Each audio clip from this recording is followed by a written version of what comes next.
баш тачно како одеше, они немаат обврска да имитуваат свој производ. Туку најлесно е да купат турска серија од 16.000 епизоди, или индиска, значи да детето мој кога се роди матурираше, уште беше малата невеста, значи така.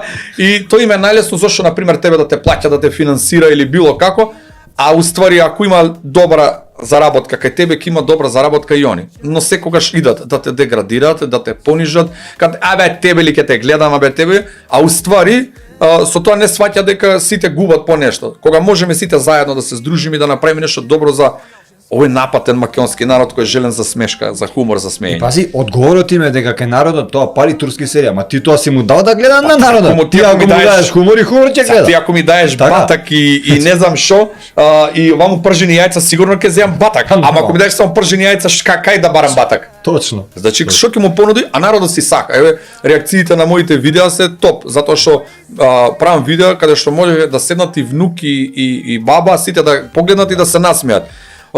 Затоа што изумре класичниот хумор. Ти викам, се нешто преозбилно се сваќа, се нешто како да ќе дојдат избори ќе бираат. Ама хуморот ако треба да го избере тука некако се нечкаат, на пример класичен комановец никогаш не дава на жена да оди на избори. Зошто? Па зашто да знае да бира на него ли би го избрала.